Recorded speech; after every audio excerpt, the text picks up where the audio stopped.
All right, welcome everybody to our maiden voyage here. We just got our one-on-one interview studio up and running, and we are going to call this segment Justice Matters One-on-One. And we're going to be bringing folks into the studio here, and I am thrilled because today's maiden voyage, we're going to start with Harry Dunn, former U.S. Capitol Police officer. This is a man who truly needs no introduction. There aren't many people that you can legitimately call American heroes. Harry Dunn is one of them. You all know that he stood strong on January 6, 2021, and defended not only the U.S. Capitol, not only all the people in the U.S. Capitol, but in a very real sense, he defended our democracy. And I am so excited that on the eve of what will be a very dark anniversary, the 4-year anniversary of the January 6th attack on the U.S. Capitol, we're going to open our one-on-one interview series with Harry Dunn. So, Harry, welcome. I'm so thrilled to have you here, brother. Thanks for having me, my friend. Glad to be here. Really honored to be talking with you, and shout out to your guests. You guys, your listeners. You have some amazing listeners and some very smart ones too. So I appreciate you, and I appreciate all their support too. Yeah, well, we all appreciate you and all of the other officers who were at the Capitol standing strong that day. Our friends Mike Fanone and Aquilino Gonell, Daniel Hodges, Caroline Edwards. I hesitate to start naming them because there are so many heroes that day. Sure. I'm glad that you brought that up. A lot of times people, Harry Dunn, I didn't do anything by myself. Like, there are hundreds of men and women from Capitol Police, Metropolitan Police, whose names you'll never know. And I even in my book, that's what the dedication is to the men and women whose names and faces you'll never know, but deserve every bit of credit that I'm getting, that the people that you named are getting. I shout them out too. Yeah. So I'm not going to ask you to recount or relive what you went through on January 6th. I think most of our viewers have heard you talk about it. We've seen you testify before the House January 6th House Select Committee. We saw you in those public hearings. We saw you on the Hill day in and day out supporting your fellow officers. We've also seen you on TV. You've become, in many regards, one of the most vivid faces of the police officer victims, and I hate to call officers victims, of what happened that day on January 6th. We see you on TV sort of, keeping that flame alive because, this is a history that we cannot forget, particularly as we're about to enter the second sort of dark phase of a Donald Trump presidency. I've also had the opportunity to see you testify in criminal trial after criminal trial in my former backyard, the courts of Washington, D.C. So rather than ask you to relive and recount what happened that day, I want to start where you started in your book, which I've now read admittedly a couple of times, and I hope most of our viewers have picked up a copy because this is history. This is something that we need to remember, and we need to work our asses off to prevent it from happening again. This is Harry's book, Standing My Ground. I want to start where you start in your book, which was a little bit of a surprise to me when you started there. So let me just read a short passage. You say, "We need to talk about our trauma." Yes, you and me. You may not think you're experiencing it, but you are. Ask yourself, what has this nation been arguing over for the past 2 years? What conversation has been dominating the media and the government, occupying our courts and our daily conversations, and even separating our friends and family? What is the subject we promise ourselves to avoid with strangers? January 6, 2021.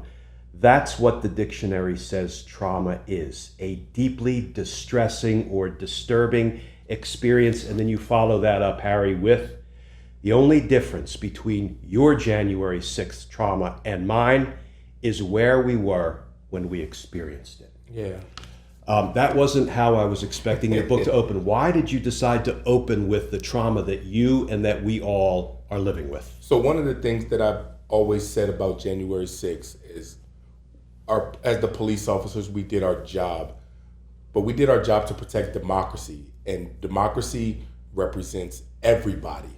So whether you voted for Donald Trump in that election, whether you voted for Joe Biden in that election, your voice was counted, was heard, and everybody was affected by it. Like it when you do your job as a police officer, you protect people. You work on protecting people.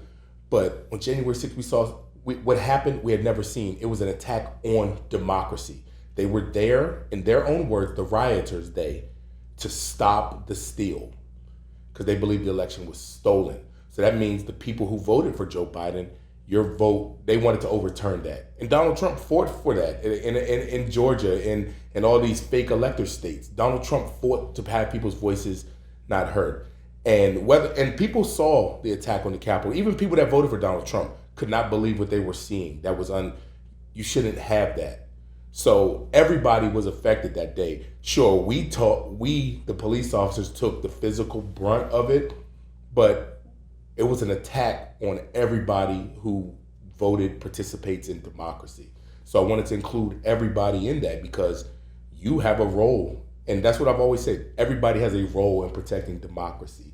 And when democracy is under attack, everybody that believes in it is a victim.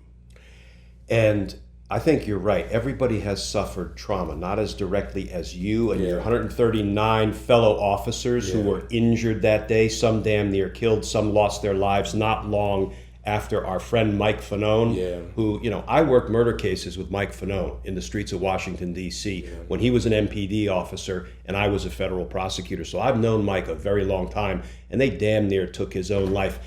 And there's another passage in your book where you say something like, they weren't trying to push past Mike Fanone to get to the Capitol. They were trying to kill Mike Fanone, including with his own gun.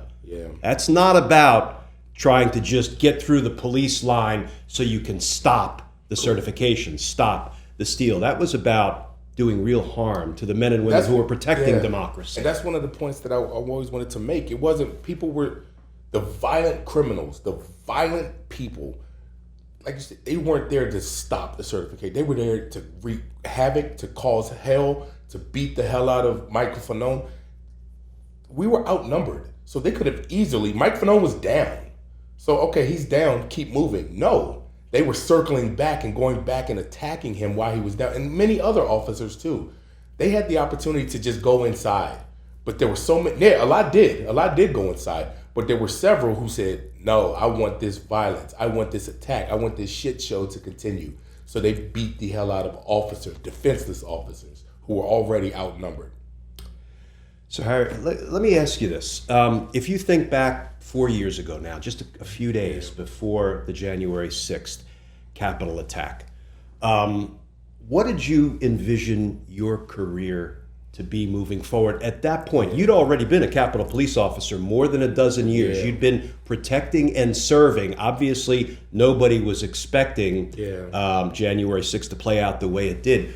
If you can think back to before it all broke bad on January 6th, what did you envision your career to look like? I thought that I was going to be, after 20, 25 years of service, signing off on the radio. Hey, this is badge number 6288, 10-7 remainder. It's been a great career. I thought that I was going to spend the rest of my working career with the United States Capitol Police. And I tried to, even after January 6th. I was there 3 years before I quit.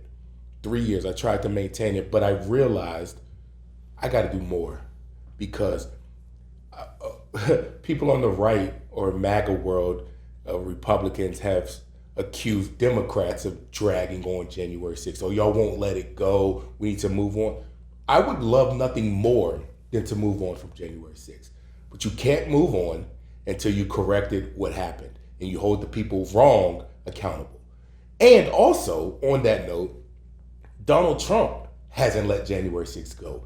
Every minute he gets an opportunity to talk about the hostages and pardoning the people. Every time he gets that opportunity to blame somebody else for it, he does. So while he's continuing to talk about it, lie about it, I'll continue to be out there telling the truth about it.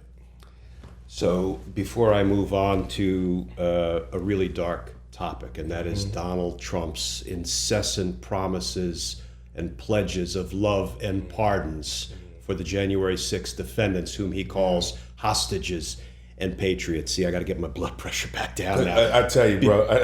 We're gonna get there, but you know what? I want to just spend another minute on the work of Capitol Police officers, because as a career prosecutor in D.C., I had the honor of working with all of the law enforcement agencies in D.C., not only the Metropolitan Police Department. Those are our local partners in crime fighting, and particularly the men and women of the homicide division of MPD. Those are my people. They speak for the dead each and every day. Yep.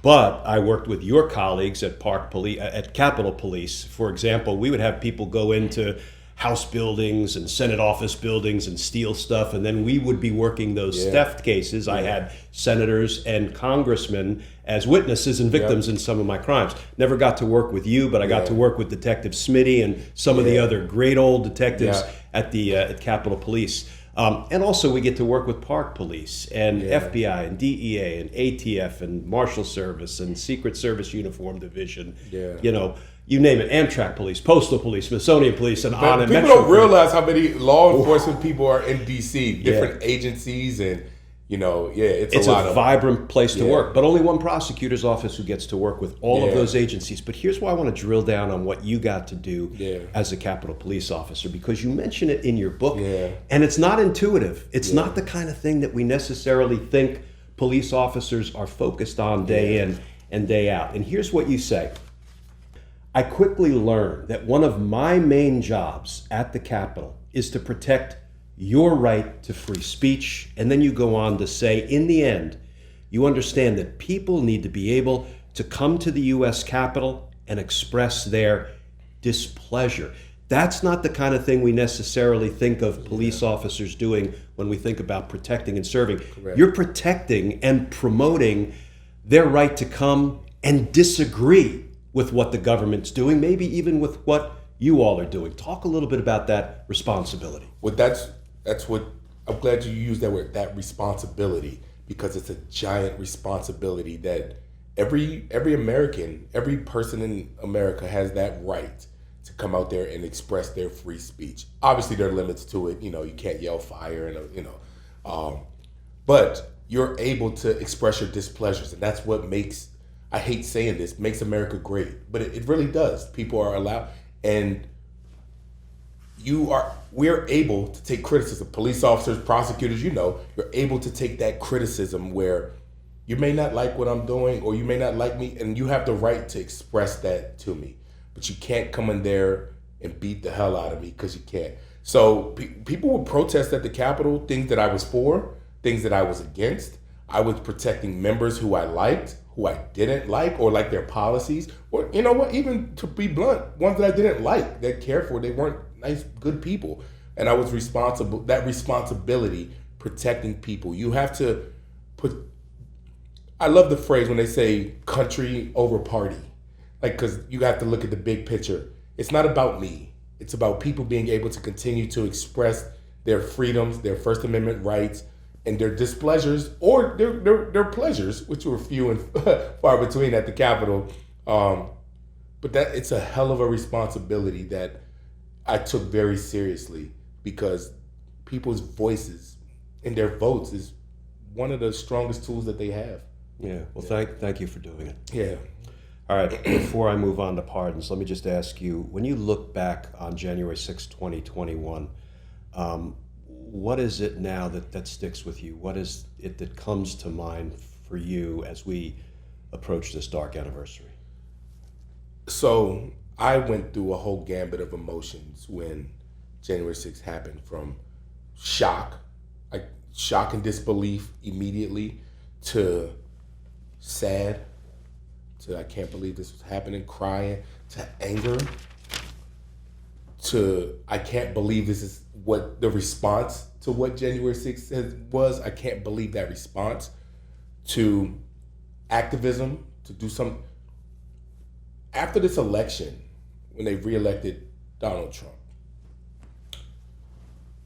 I pivoted. I had it in my mindset. Maybe it wasn't intentional or not, but I couldn't believe, and I got frustrated that so many people in this country didn't think that what happened on January 6th meant enough to not elect him president. So many people, I took it as a personal insult to me, to my coworkers, to the men and women of the Capitol Police, DC Police.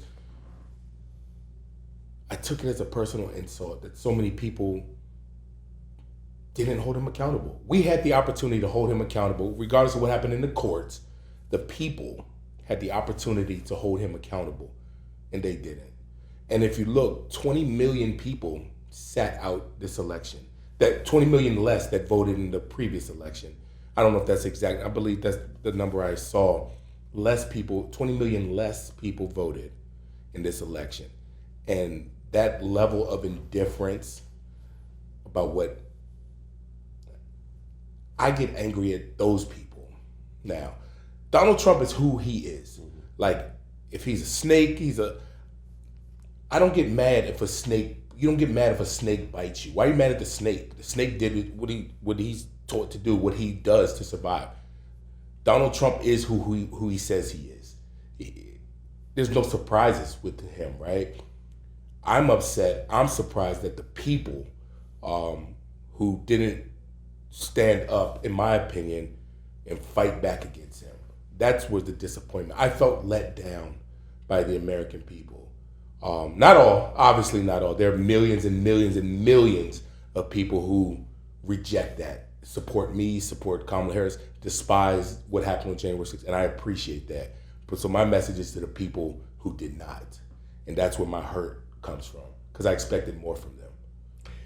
Speaking of the person Donald Trump is, after telling people that, lying to people, telling them their vote was stolen, their election rigged, their favorite president was being wrongly taken from them, after telling them to, go to the Capitol, fight like hell or you won't have a country anymore, now go stop the steal. He knew it wasn't a steal because all of his officials and agencies had told him it was not a rigged election. There was no fraud undermining the election's results. And let me just add as a footnote, when he used that word steal, that's evidentiary gold to a prosecutor because it proves his criminal intent. He knew he was lying about the results of the election, but he told them, go down there and fight like hell or you won't have a country anymore. Now go stop the steal. And they went and they beat the hell out of our men and women trying to, upend our democratic process. And now those very rioters, call them even co-conspirators that he launched on the U.S. Capitol that day, he is pledging pardons when he is sworn in. We don't know if he's going to make good on that threat or not, but I'm taking him at his word. What is it that you think of and your fellow officers think of when you hear that kind of reckless, obscene pledge by Donald Trump? Well, that's one of the reasons why I was out campaigning as hard as I could, because this isn't new. He said this, there was a campaign promise. He said that they didn't do anything wrong. So I knew that this was coming. So it's like the blow has already been softened because I was preparing for it. But also, and I'm glad we're having this conversation because maybe you can explain it to me a little better. With pardons, it doesn't erase your guilt. It just says, I forgive you for what you did, but you're still guilty. So if I can take just a little small nugget of when the jury of those people's peers knew that they were wrong. So in society's eyes, they were wrong for what they did. Now you want punishment and sure like that and pardon, just say, hey, we forgive you. No, we don't forgive you. You were found guilty. And the jury of your peers got it right. With that said, I'm not surprised. I'm upset. I'm almost numb to it, Glenn. Like, I'm almost numb to it. Like, these people, Donald Trump was saying that those people were patriots. And this is 4 years in the making. This wasn't just him immediately or in the campaign trail saying, I'm numb to it. It makes me angry. It makes me angry, so I guess I'm not numb to it because I'm angry, right? But I keep going back to the people, American people, who did not do their job. We had an opportunity to stop this. And this wasn't the court system. This wasn't, I hope the judge rules. This wasn't that. People just had to show up and reject that type of behavior, that type of rhetoric, the belief that he should pardon people who beat the hell out of us. I guess I say I'm numb to it, but yeah, it makes me angry still to this day. But I'm not surprised though. Well, let's hope that he's got somebody inside his administration. Goodness knows who with this clown car of people he's intending to nominate, who says, you can't pardon people who damn near beat police officers to death who are trying to protect the democratic process. I'm not optimistic, and as a former career prosecutor, I'm kind of allergic to pardons because I know the work that goes into a successful investigation and prosecution. You've got victims, you've got witnesses, you've got grand jurors, you've got trial jurors, you've got court staff, you've got a community you're there to protect, you've got wrongs you're there to vindicate, and all of it gets wiped away by a corrupt president with a signing of a pardon. That is something that I don't think we should ever have to endure. No victim should have to endure it. So we'll see how that plays out. All right. As we begin to wrap up, Harry, I'm going to take the interviewer's privilege. Okay. And ask you about your time as an offensive lineman Wow. at JMU. Wow. I was down the road. Go Dukes, baby. I was down the road playing at W&L University. Yes, yeah. Now, if we stood up next to each other, people wouldn't believe that we were both on the offensive line. I was a center. You were a tackle. Just talk for a minute about how special it is being an O-lineman. I will say our center on our team was the shortest guy out there too, but one of the biggest hearts and one of the biggest fires in his bellies you've ever seen. But that group of O-linemen, those 5 people that go up there and put the weight of the success of the team on our shoulders, and we take such pride in. It was the pride of being an O-lineman. Because the quarterback doesn't look like a stud unless the O-line's good. The running back doesn't look like a stud. Like, everybody knows those guys' faces. But you let some of the best linemen of all time walk around, nobody knows who they are. They could walk around in public. Nobody, you're a big guy. Did you play football? Yeah. At a real high level, too, and very good. But just the pride. And that's the thing. O-line doesn't get credit. No. The quarterback does. They get those big contracts, and that's okay. And that's and I feel like that's how it transferred into where I am now. Yeah. I don't care about no credit. I just want to see things succeed. And then intrinsically, I know it's because of the work that I did. And as an O-lineman, like, some of the best feelings, if you made a great block, nobody's even looking at it, but in your mind, I just killed that guy. Oh, it was great, But love it. Love the grit, the pride, the determination. Like, I don't know. It was a game. It was Arizona State versus Texas that just came on. And there was a lineman. He almost suplexed his running back into the end zone. It was a big pile up, and the lineman just picked his guy up and fell backwards within the end zone. And I noticed it, but nobody else. Everybody was talking about, look at that running back. No, did you see the lineman pick him up? And so that's what I like. I like the grit, the hard work that comes with being a lineman. Talk about being part of a team, part of something bigger than yourself. And that's policing, that's democracy, and that's playing on the O-line. Like you say, the center, the 2 guards, the 2 tackles. We had our saying, O-line to the goal line. Every I loved it. game, and we took pride when we would go to the locker room at the end of the game. We'd be all dirty and muddy and nasty and bloody, and there, people chewing on us and stuff. And if we looked at our quarterback and his uniform was nice and clean, it's like, you know what? He's going to get the interview. They're going to take the pictures of him. But we know who's responsible for that. There's something very special about that. And people, like, I think about when people talk about Tom Brady and Peyton. Like, if you look at some of their best highlights, they are standing untouched in the pocket. Brady looked like a god in that pocket at times, just standing there. Why? Because the people around him made sure of that. And those people around him, O-line, baby. That's it, man. All right, Harry, two last questions. Sure. First of all, one of the things that we're focusing on here every day, and we will for the next 4 years as we enter this sort of the Trump-induced darkness. We know it's coming, right? We're not pretending it's going to be... Well, some people know what's coming. his loudest critics, like yourself, me, people that were on the front line warning about what a second Trump, we know it's coming. Yeah. A lot of people are going to find out the hard way. His supporters, perhaps most of all, are going to suffer and struggle, and I don't wish that on them either, but I think they're about to find out. When they find out the hard way, though, we try to tell them. Yeah. So now one of the things we're trying to do every day is focus on whatever points of light we can find, we can feed, we can support, because we're going to have to try to pierce the darkness with whatever points of light we can find. So whether it's personal, professional, political, what kind of points of light do you see out there that we can grab onto and maybe feed and support?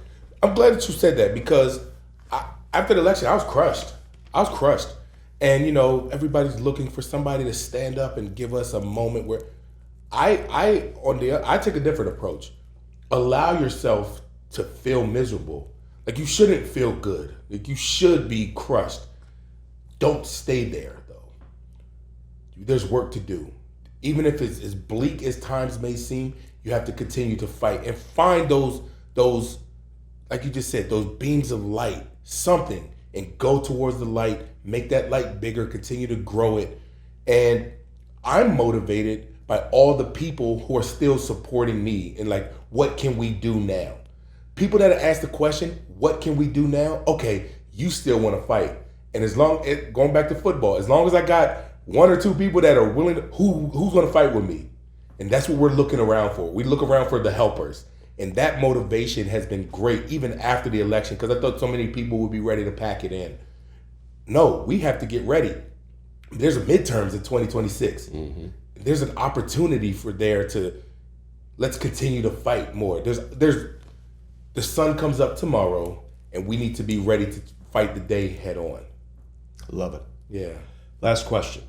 What's next for Harry Dunn? Man, it's a great question. I'm figuring it out. Like I said earlier, I told you that I planned on being a Capitol Police officer for the rest. I didn't want to have to worry about finding out what's next. I do know that I want to be helpful, and I will continue to fight. So I'm continuing to. I got my Substack that I do, Standing Our Ground. I host Clean Up on Aisle 45, and just continuing to be a voice. But I do want to be effective. I found out over these last 4 years that my voice, people want to hear it, and I'm appreciative of it. And it's important to let people know. Never forget January 6th. Never forget there were real people there. There were real victims. And just to continue to be, I'm a public servant, man. I'm a public servant when it comes down to it. And I just want to help and be helpful. And I would love to see what's out there to continue to be helpful. I have my PAC, Democracy Defenders, which is all about electing good candidates, anti-MAGA candidates, pro-democracy candidates. Just do whatever I can. So I'm still looking and waiting to see what opportunities come about, but I am always going to be there in the fight to show up and be ready. And we're always going to appreciate you in that fight. We're going to have your back. You had our back on January 6th and beyond. I appreciate you helping me launch Justice Matters One-on-One. I will put in the description of the video both a link to Harry's book, Standing My Ground, and to his Substack, Standing Our Ground, and also to his PAC. So it'll be one-stop shopping if you want to go support Harry. And keep fighting, my friend. That means a lot to me. Keep fighting. Thank you, fighting. my friend. All right, good seeing you. Yes, sir.